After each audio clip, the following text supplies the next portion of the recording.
With just days to go before the 2024 presidential election, Donald Trump has now been hit with new allegations of assault from yet another former beauty queen. This time, it comes from Swiss beauty pageant winner, a woman by the name of Beatrice Keul. Now, Ms. Keul, back in the 90s, was the runner-up for Miss Switzerland. She was a contestant in the Miss Europe pageant, and this was in 1992. So that caught Donald Trump's eyes, right? I mean, he owned the rights to beauty pageants here in the United States. So according to what Miss Keul told the Daily Mail this week, Trump invited her for an all-expenses-paid trip to New York City to hang out with him, maybe do some pageants. Come on, I'll pay for everything. Here is what she had to say. The businessman offered her an all-expense-paid trip to New York and New Jersey for his Donald J. Trump American Dream pageant in November of 1993. During an event at the Plaza Hotel in Manhattan, Keul told the Mail Trump approached her. "We talked for so long that everybody was staring at us," she said. "A good 10 minutes, if not 15, I couldn't believe he was so fond of me." Later, when one of Trump's employees came up to her and said Trump wanted a private meeting, as the Mail puts it, Keul agreed and accompanied him to one of the big suites upstairs. He owned the Plaza Hotel at the time, obviously. She said she thought he just wanted to talk. But as soon as she entered the room, she continued, "He jumped on me. I just had time to turn. I was not prepared. I tried to do what I could to get rid of him. He kissed me on the lips and on the neck. He tried to lift my dress," she added. "He was grabbing and touching my body everywhere he could." Keul believes that her height, she's 6'1", was the only thing that allowed her to escape Trump's grasp.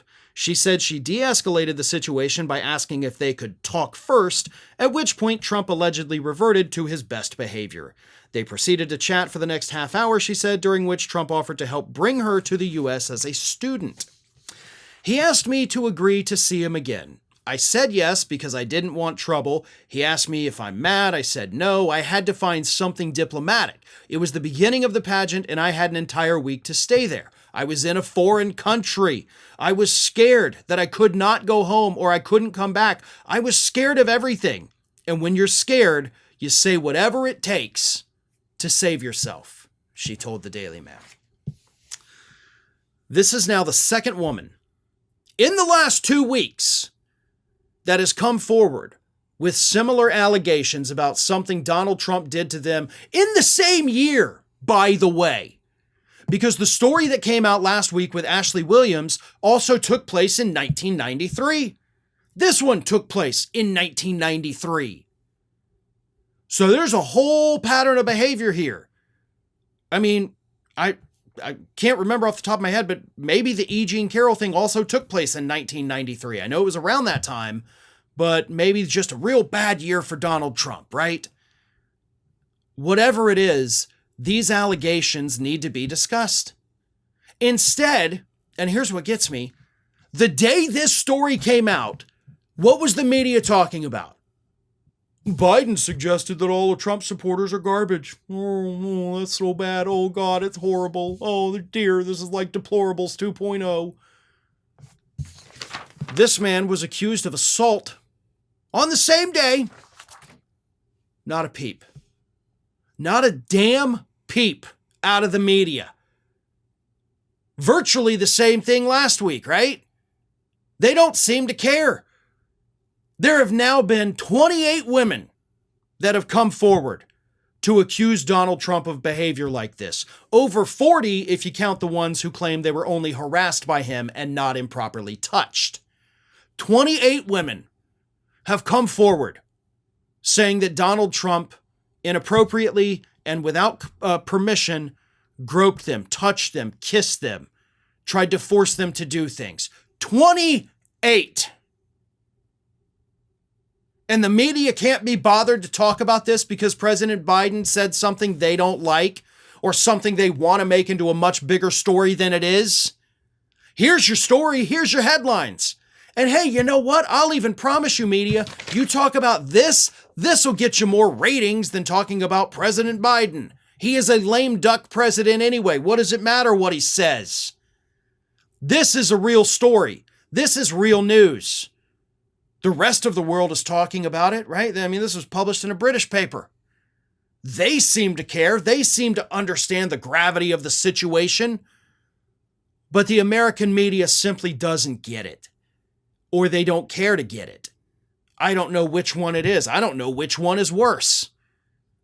But this is a big deal, and this is something that voters need to be aware of. We only have a few days left before voting ends in this country. And if Donald Trump was on a groping spree in the early 90s, a groping spree that may have continued, I think that's something that the public needs to be aware of. You know, this week, something amazing has happened. On TikTok, Donald Trump's Access Hollywood tape has once again gone viral. It's actually been about the last 2 weeks. And the reason that that is remarkable is not because it reminds people, but because there are so many voters this year that had no idea that existed. Think about it. You've got 18 to 24-year-olds who are voting in this election. Some of them, maybe it's the second time they've voted. Others, it's definitely the first time they've ever been eligible to vote. That Access Hollywood tape came out 8 years ago. So a lot of these people were between the ages of like 10, 15, 16 years old. They're not paying attention to politics. They're not reading the New York Times. They're not watching political stuff on YouTube. So they did not know that this Access Hollywood tape even existed. They'd never heard of it. And that's why it now went viral on TikTok, because they got a hold of it and they are shocked and disgusted by it. Just as I'm sure they would be shocked and disgusted to learn that there are 28 women claiming that Donald Trump groped them inappropriately, and again, without permission. The man is a predator. He is nothing short of a predator.